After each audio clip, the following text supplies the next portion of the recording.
I'll let Steve kind So, a little bit of the stuff that we'll talk about today. We have, what, 8 hours or so to give you guys information that you're going to spend 3 or 4 months giving the kids or helping them figure out. I feel a little bit like we're cheating because we're giving you all the answers, which is absolutely what you're not going to want to do as soon as you get back there. You want to walk through with them, let them figure out how to come to this conclusion on their own. One of the things that I tend to do is kind of break the season down into three sections. We have the first section that goes through Christmas, and then the second section sort of goes through the end of our state tournament, and then we have Worlds. And what I tend to want to do is have the teams kind of set goals for each of those sections. One thing that you can do, one strategy you can use is to build a robot that's going to do very well at the start of the season. That's something that's going to work well with robots that maybe aren't that great. It may not be that great itself, but as long as it's consistent, it will do well at the start of the season. That won't do well at the second part of the season, because now you have the other teams that are able to grab a bunch of hubs, move them around the field. And so you want sort of a different strategy for the second part of the season. And if you're lucky enough to get to Worlds, you may want a totally different strategy if you're going to try to win Worlds. You want to lift up all the hubs and drop them in the scoring zone in 10 seconds. Awesome. So you can kind of look at those different ways of doing it. Some teams, what they will do is actually say, well, we want the awesome robot. We're going to start right on that at the start of the season. And you're going to sort of throw away the first section of the season to say we're not going to try to win those events. We're going to try to have a really good robot midway through the season. That's great. That's a good strategy because that's going to be when you need a good robot for the state tournament, if you have a chance to go there. So if you can have a winning robot to start the season, you're probably going to have to rebuild it or build a new robot midway through the season to end up with something that's going to do well for the rest of the season. Again, that's kind of a strategy on what the kids want to do. One thing we'll talk more about later, I usually start the season and tell the kids, you're going to build a robot out of the book. That's what you're going to start with. That means at the early part of the season, you're going to have a robot that works. The kids tend to, like we've talked about, I want to build a robot that can jump up in the air, grab those two hubs at the same time, and put them in the scoring zone. Okay, that's great. It's going to be a big challenge to do that. And having them understand how to build a robot is oftentimes a big challenge that we face. And so just to say, build this first robot out of the book, then we can go on to figuring out how we can improve that robot. That's when we start to look at, okay, how can this robot tackle this challenge? Flex, I think, is a really good robot. It's specifically designed to pick up hubs. It's got a couple arms. It doesn't have a motor to actually grab anything. It just lifts up the hubs. So that's probably a really good one for all the kids to start the season with. One of the kind of bad parts about that is it's built using just parts out of the standard kit, which means they're kind of limited when that robot was designed in what parts are available. Great for our kids because everybody here has got the right parts to build that. Kids might see right off the bat, well, there's some weakness, the wheels are a little bit wobbly. How can we fix that? Well, we can put more pieces on there if we have them in our collection. Great. That's what we want them to be able to see. What can we do to the Flex robot to make it a little bit better? Again, like I say, I always pretty much start by saying, you have to build that robot. Then we can drive it out and we can see what's wrong with it. Steve, is there any possible way, because of the expense of getting another robot kit, to modify the super kit to do that? So you'll get the parts you get a super kit, you'll have the parts to build that robot. You can then go back and get some more parts, beams, wheels, gears, whatever you want to add to that. And Are you asking if you have enough parts on the super kit to build that? you do have enough to build that. You can get Yeah, more we need to parts. make a modification so that it can grab the hubs. Yes. I mean, This one can grab the hubs. If you want to make it so the wheels are a little more sturdy, you'll get parts that aren't included in the super kit. So you can go back to VEX and get, you know, another kit of Dyna beams or something. Doesn't have to be another super kit. And it definitely needs wheels. The standard wheels are not easy. But Yeah, so the super kit that you have, the basic super kit, is going to be able to build flex, have extra parts to modify. It will be able to build the flex? It will, Yes. you can build Yes. the flex, yes. Yeah. Now you'll have to take, if you have stretch, you have to take this apart to use it. And you don't need this robot anymore. This was retired now. You're going to move on to flex. But yes, you have everything. Every robot on their page here, even these, this is the joke I was making about the T-Rex. All of these can be made by the super kit. You have all the parts you need. Now, if you, some people ask me, what's a cheap way to buy extra parts? They have the foundation kit is for $80, gives you literally every part that comes in the super kit plus extra parts. If I was to buy, if I had $400, which is $330 plus, maybe $410 plus the $80 for the foundation kit, you got more than enough parts to build flex and shoot. You could almost build 2 flexes without motors and brains. Like you would have so many extra parts. So let me just show you the foundation kit. Also, the competition add-on is the second kit that they've got. So this is the foundation kit for $80 that has everything you would get in the super kit, and then the competition add-on kit. Let me just go into. They move stuff around, but I know that both of them are here. This is the super kit, and these are all the parts you get. And then there's the competition add-on, which is $100. That's got some wheels, gears, conveyor belts. This gives you 2 extra wheels and 2 Omni wheels. That's a really good add-on. That's kind of why they packaged it that way, which has 2 more motors to give you a maximum of 6 motors. Has a pair of Omni wheels, which are really good. And we'll talk about strategy on design, but what Steve was, I think, getting at as far as driving this why, and I think Sam said it too, this is a tank drive, wheelchair drive, left side and right side, these 2 wheels in the front are connected.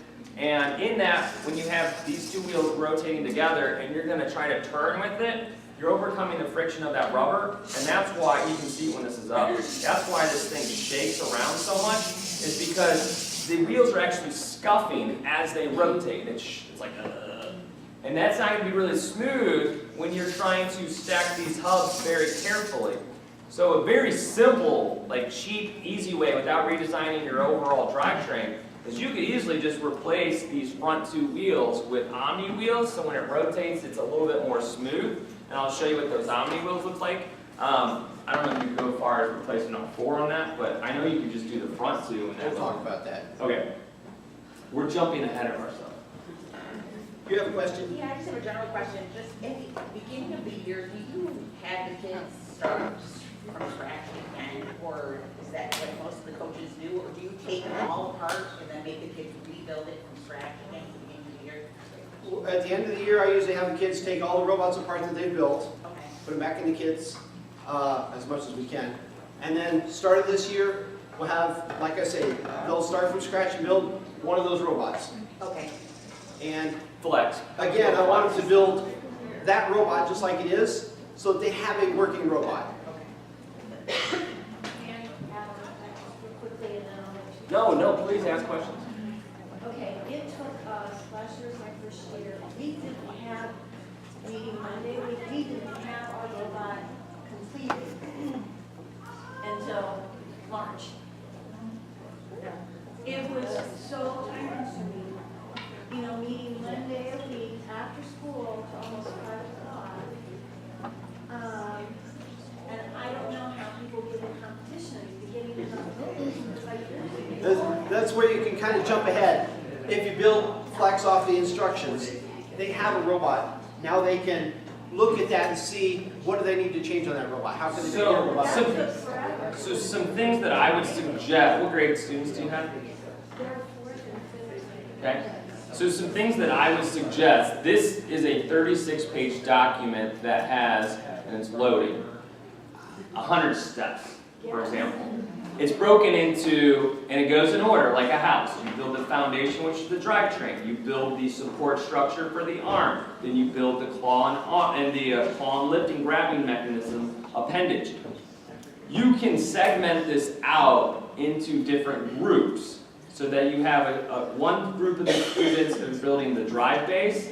So you're going to tackle, and you just look on here, you just have to kind of fast forward, and you don't need to be a mechanical engineer to kind of just like, where do I stop? But it shows in here, so I'm too far, it'll show in here the completed product of the drive base, right there. So you could say, one group's going to go from 1 to 21, that's their job. The next group is going to start making the support structure and the lifting arm mechanism, which starts on 22, and then you just fast forward in the instructions until whenever that is complete. So let's say you just maybe stop right there. And then you would look at the next step, so they're going to stop at 32. And then you take another group, 34, until whenever it looks like the next complete structure. And now you're all going to come together, but this is just segmenting this out. Instead of starting from 1 to 99 and all kids hands on deck doing what's step 1, what's step 2, I think this is an easy way to kind of break it up depending on how many students you have on your team. The other thing that because I walked in on a lot of practices and seen, if you have 4 to 6 kids on a team, they all need to be contributing. So whether it's you're getting the parts, you're counting, you're putting them on, they have to all be contributing. And what happens a lot is they'll say, well, I can't touch the robot, so I'm not going to do anything. And they're distracting and not actually contributing.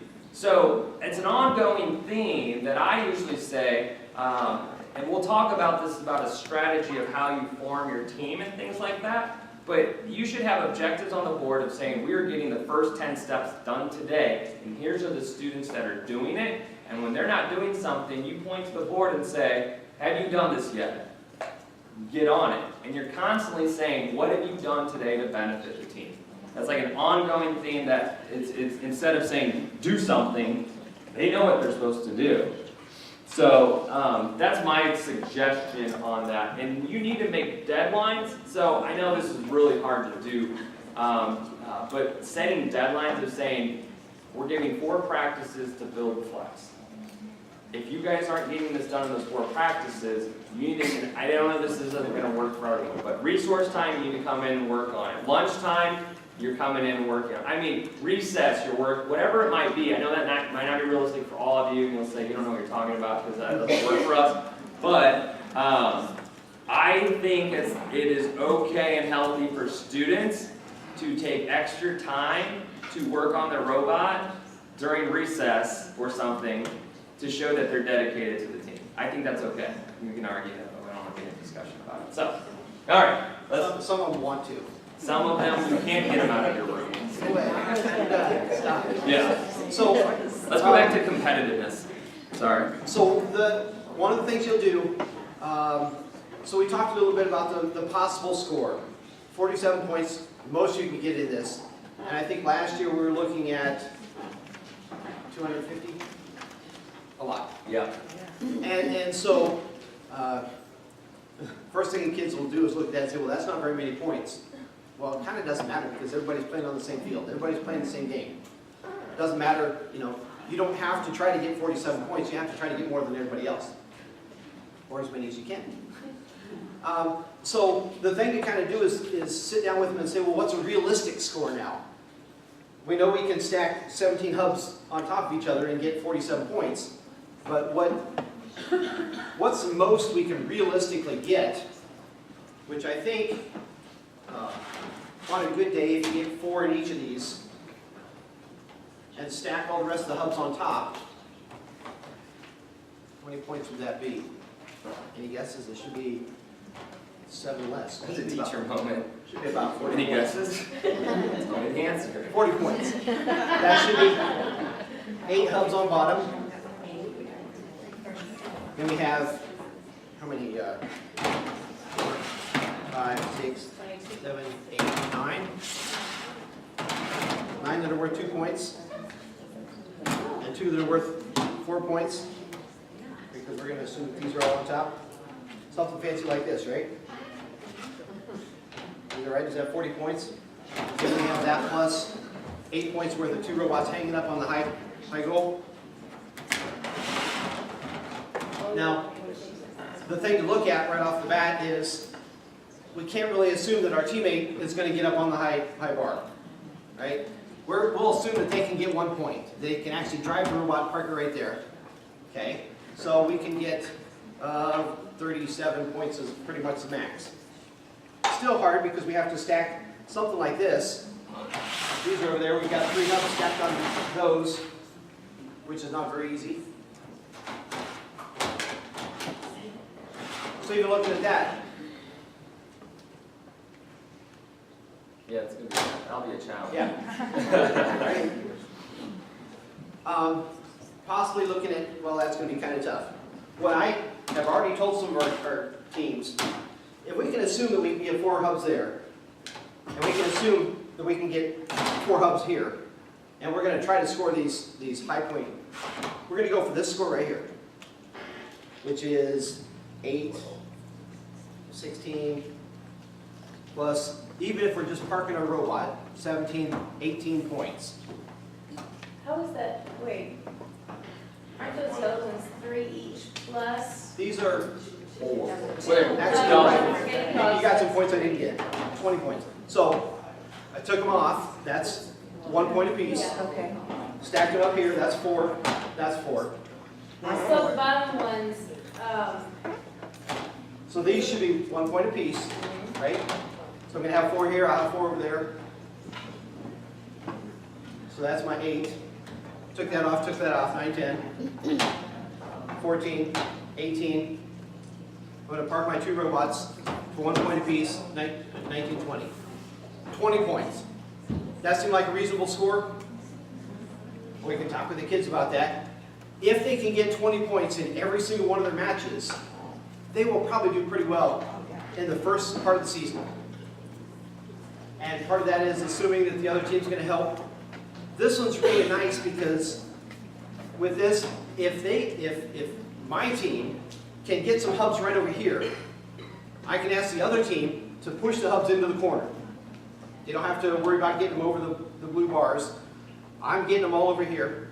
So now all the other team has to do is get them into the corner, which is great because we have something that the other team can do to contribute, right? It's not like I'm saying, I want you get out of the way. Yeah. I'm going to go ahead and score all the points, right? Figure out how I can include George because his robot sucks. It's not very good. How I can Slash include him robot. and have him help me. Great. All I want him to do is start here, push a couple hubs over there. I'm going to push some more hubs that he can push over here. I'm going to grab these 2 orange or yellow ones and stack them up here. I agree. No, I think this is a great game to work on strategy, rely on your alliance partner, and having that discussion. And we'll talk about at the event, like how to have that discussion appropriately. But there's definitely going to be people that are going to be pushers and into those building zones, and then there's going to be whoever's the best stacker. You could even be stacking on your own. We prefer to stack on that corner because it's wider. We prefer this stack because it's longer, whatever it might be. But this is a great opportunity to collaborate with your alliance partner so that you're both on the same page and not just doing whatever. You can really break this game down. And then going also into the competitiveness as far as the strategy goes, I don't know if you guys do this, and it gets a little bit more advanced, but you only have 1 minute. It's not a lot of time. And going back to how I talk to my students about timing, how long does it take to get from A to B in 1 minute? How many times do we have to travel back and forth? And then just how long does it take to go from this position to this position? And then let's rotate. And so you're doing a mock best run without any hubs. How long does that take to just, with the robot, no hubs, drive over there, let's fake S it, let's fake push them, let's fake pick up, lift, dump, and then come over here. How long does that take? And then that's a way where they can kind of figure out what's realistic of how many we can get. And so going back to, this is a little bit more advanced, but I think you guys are here now, is breaking down that 1 minute into 10-second segments. And then eventually 5 seconds, And if you want to get really good, 1 second, what do we do? And that's a little insane. I think 10 to 5 second segments of what do we do in the first 10 seconds, what do we do the next, and then once they perfect that, because you're going to have your opener driver and your closer driver, figure out how much time do you need to drive over and hang, and how valuable is it to hang on 4 points versus 1 point. And then figure out, would it be more valuable right now if I have 10 seconds, and your kids need to know these things. How long does it take me to get from over there to here? If it takes me, let me just throw a scenario. If it takes me 15 seconds to drive over and hang for the 4 points or just 2 points, what would be more valuable? Picking up a bonus if I'm at 10 seconds. Picking up a bonus and getting 2, or trying to drive over here and hang and only getting the 1. And so you would say, in that scenario, you're going to have to make that decision. It'd probably be more valuable to get the hub and then just park underneath, but then not get the 2-point hub and come and just park here because you got 1 point. So these are those conversations that you need to kind of talk. And as much as I say sports and competitiveness, it is similar to sports as far as, you know, quarterbacks are constantly saying, or head coaches are constantly thinking during a game, should we go for the extra point here? Should we go for the field goal? Should we go for the Hail Mary? Should we just punt it, go for 2? What do you guys want to do here? And that's what in my opinion, your second driver needs to know. And they can't figure this out at a competition, you figure this out at practice. So when you guys are going through these strategies, you break it up as far as what we want to play. And I think what Steve said is a really good realistic goal for you, is to get 4 and 4, knock the 2 bonuses and stack them. That is a good first strategy. And I think we're going to talk about it today, and I've already said it, but I'm going to remind you morning, is you want to make sure that your kids come up with these decisions. You're just helping steer those decisions. Now, you might in your mind, I would tell you, selfishly as a coach, I knew what I wanted it to do, and I try to steer those conversations in those directions. And you can do that, because you need the buy-in from the students if you want them to be happy and supported and think that that's their robot, because it should be. So that's So fine. one of the things you may want to do early on in the season, set up a couple small challenges where you say, okay, there's a hub right here. I want to see how long it takes you to get from your starting position to get that hub into a scoring zone. Again, that's kind of breaking down in the times. How long does that take? You know, if it takes 15 seconds, or say it takes 10 seconds, then at the tournament, the kids will know if they're parked right here, and there's a hub over there, and they have 8 seconds left, they can't get that hub. So this is the kind of thing that's valuable, and I know it can be really tough to explain to the kids, where the more you practice, the more you are going to understand what you can do with your robot. Some of the teams that I've seen have been very successful. It's because when things don't go right, they know how to recover from it because they practice driving. They said, you know, that hub's on its side. We are not really equipped to get it back on its back straight up, but we've done this enough. We know that if we just hit it just right, it'll land. And they've practiced hitting it just right that way. So that comes down to practice of what can this driver do with this robot. Couple challenges like that.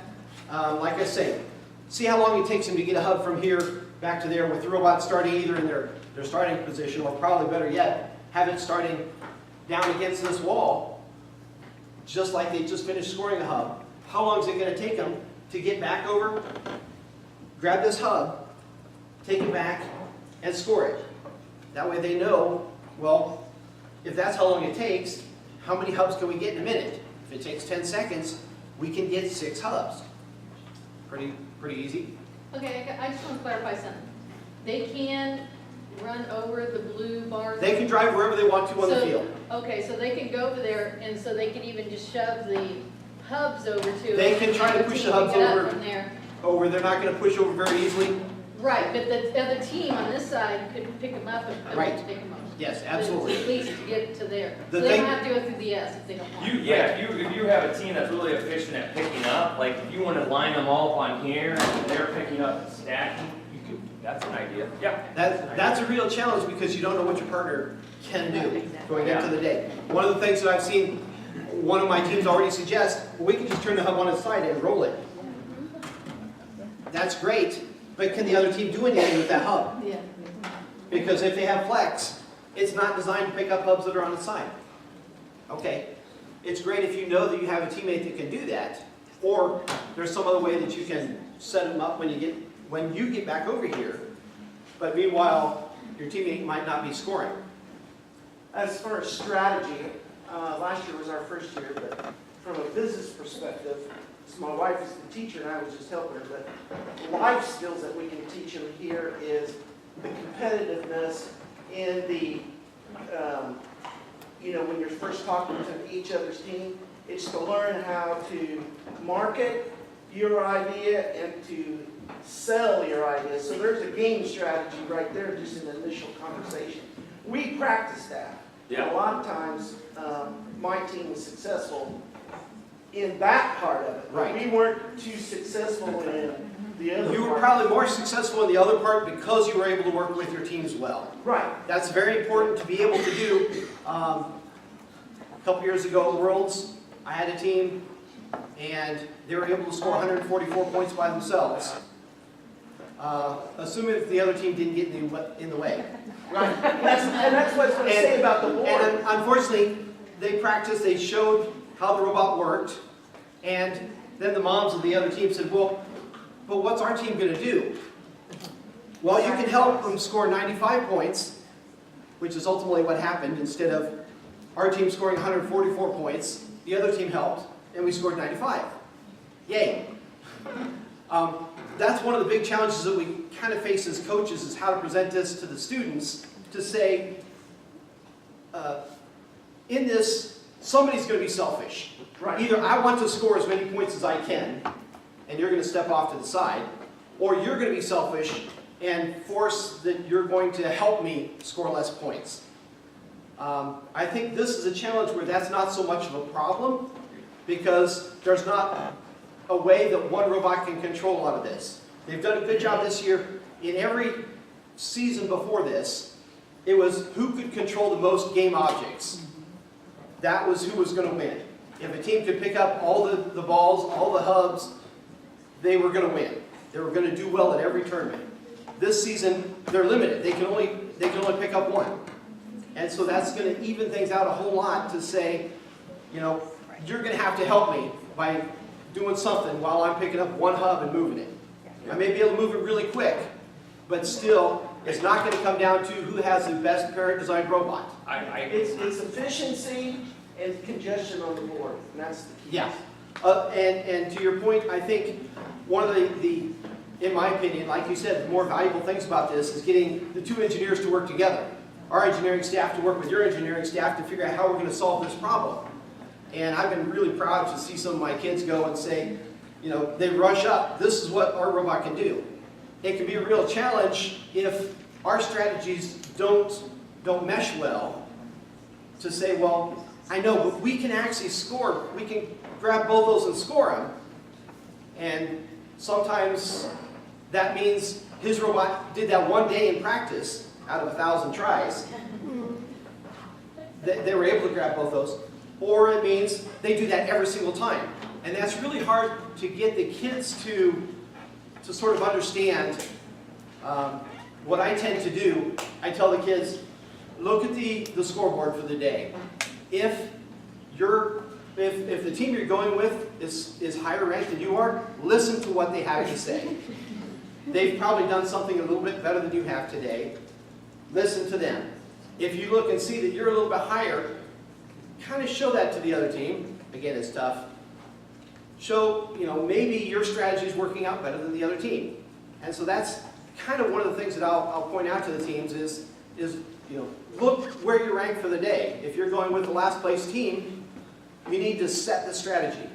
And I think understanding the game board itself is very strategic. It is. Yeah, there's a lot. You said the S, but on that, my right, your left, that game board gets very congested very quick. Right. So, When I get all the what hubs can down one here. team do while the other team's doing the other? Right. And then how do you work that game board? Well, and even just not, like, if you're not picking these up and holding on to them and possessing them, when these fall out, you don't know how these are gonna fall, you don't know how these are gonna lie. So, I mean, you could easily come up with, and these are going to be valuable because they're double. So these, in a game where every point counts versus 5 or 10 points, I think it's gonna come down to 1 to 2 points will make a difference of first and second. Well, if you look at these real quick, these two hubs together are worth 10 points of the 40 points that we can reasonably get. I mean, that's 25% of the score is just these two hubs, Yeah. if you can score them. So that's definitely something to focus on, making sure that our team can handle those two hubs. We hope that the other team can put 3 or 4 hubs here in the corner that we can stack these two onto. And that's the point, is if you have I don't know how realistic, and you'd have to play that little timing game, as I said. I don't know how realistic it would be for a team to say, I'm gonna knock both these down, chase them down, get them and put them over there without any help, because as Steve just said, you're gonna need someone to have hubs in there that you can stack on top. So then it would be unrealistic in my mind for a team to be too selfish to say, I'm gonna knock these down, get them, and push 4 in the corner and stack 2 hubs. No, we're gonna share this responsibility. I'll put the hubs in the corner while you chase them down, or I'll get the one on my side, you get the one on your side, and we'll work together. Like, we should have that strategy. We'll get into that strategy gameplay because this is, I think, Sam, at the event, you bring that up. And we will. We will, because I have a lot of ideas on how to talk to the other teams. Yeah? I'm sorry, Mr. Peace. So will Flex bump it off, or will Flex pick it up? Flex can reach up. Flex just has a couple beams that it can use and just reach out and lift it up. So it doesn't actually have an active claw. It doesn't open and close. Well, no, is there an update? Because my son used the Flex instructions the other day, and there's a motor that he was able to plant and lift. So. Maybe so. In my Unless he opinion, modified it without telling you. in my opinion, it's not There's no Flex necessary. for camp, but. I'll zoom in on it, but I'm most certain I don't think they really need it because all it has to do is go and lift up it's a and static then move the hub forklift around. that I'm aware of. and then just set it He down. modified it. He's kind of he's advanced. He's got to make it better. Well, we have camp next week, and I said, please build Flex so we can show it to the other Yeah. campers. So, just showing you right here, this is a fixed 90-degree bracket mounted to the forklift arm. There's no motor that I'm aware that is mounted to this. So this, yeah, he took it apart. Now, if I'm not mistaken, oh, this is double arm. This is so it'll keep it parallel. Forward bar. So this is, the lift on this is nice.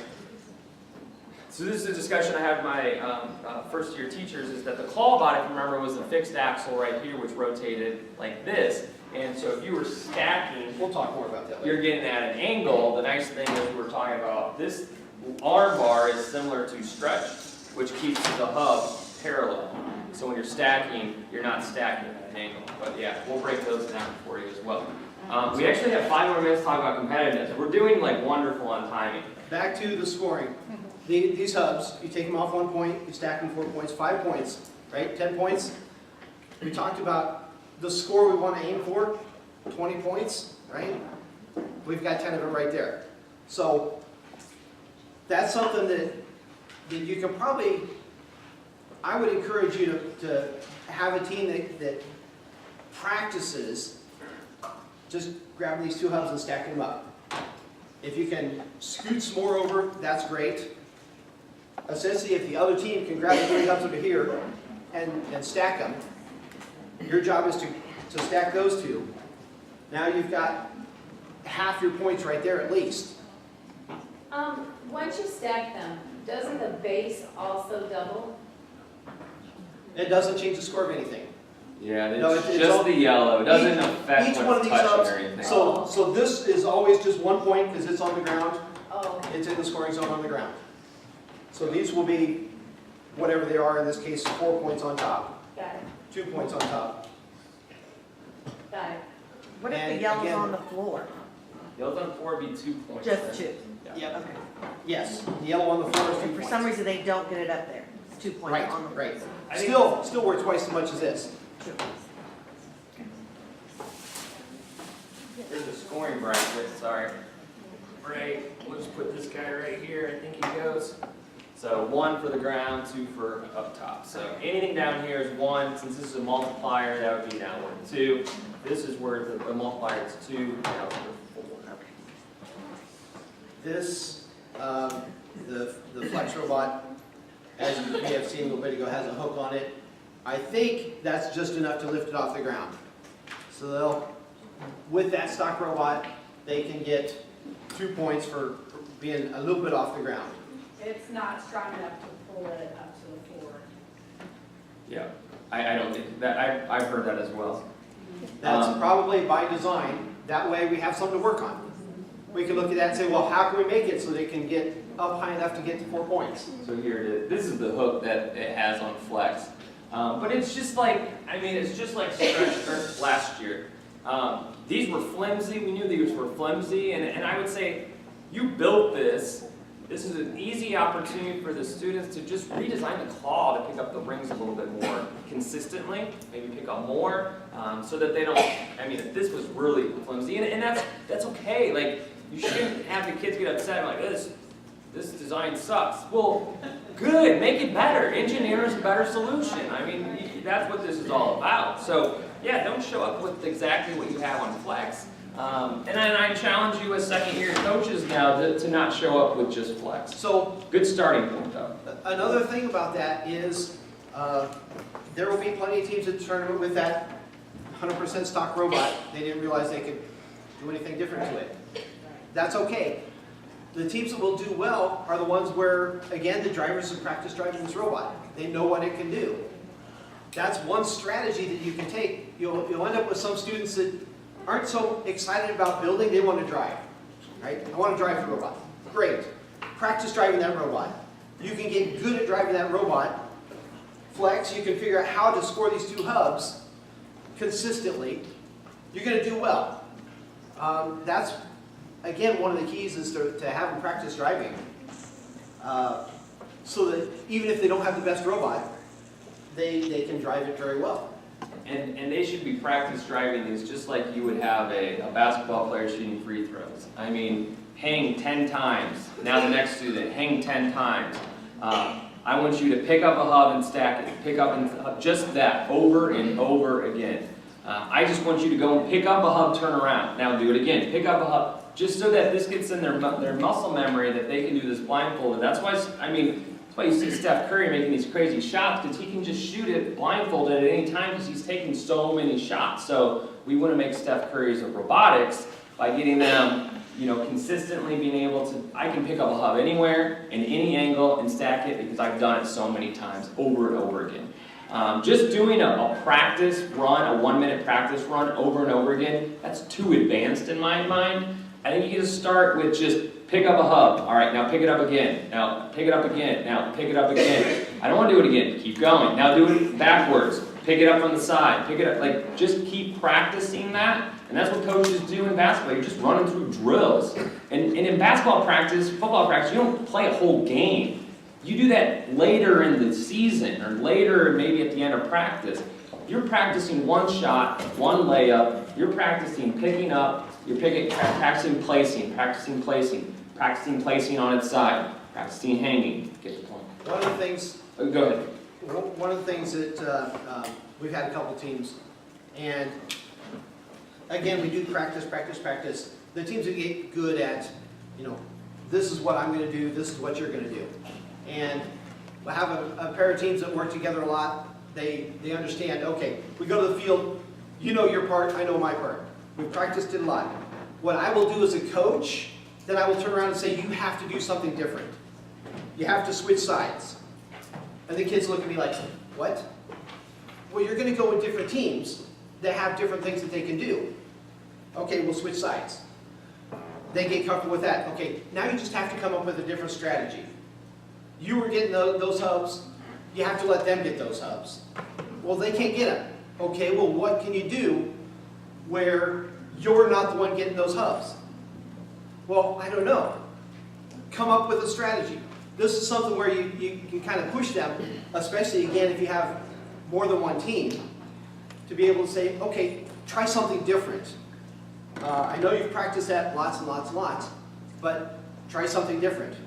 A different strategy where you're getting those or they're getting those. That's good to sort of help them expand, to think of different ideas so that when they do show up at the event and they end up with a team that's really good at getting the hubs, which is what we've practiced, well now how can we help that team score those hubs? Because we've seen them do it. We know they can do it. So we want to score as many points a different way. We're 2 minutes over break time. I wanted to point out, since I have this up, after you build flex, and this is the same thing you have to do for stretch, but I know a lot of you struggled with it, the controls are actually reversed on one end. So you'll have, and it says it right here, but you'll have to reverse the forward drive because it's going to be backwards. So anyways, you'll figure that out when you try to go forward and it goes backward, it's not broken. You just go into configure and do that, and I can show anyone what that means. But we're going to take a... One thing that's really important right here is understanding how to calibrate your robot. If you don't have any idea what I'm talking about, ask me about it. You need to understand what that means. The students need to know how to calibrate their robot. That's setting it up so that their controller is specifically set to work with their robot. If that's not done correctly, when they set the controller down, sometimes the robot will keep moving. Have we seen that? Yeah, there's one like that, yeah. Keep moving. Have them understand how to calibrate their own robot, one so that you don't have to get involved every time it needs calibration. And that will be important. It's a tiny, tiny little thing that will help them drive better. Can you show us how to do that? We will, yeah. We have a scheduled break. I like to be on time.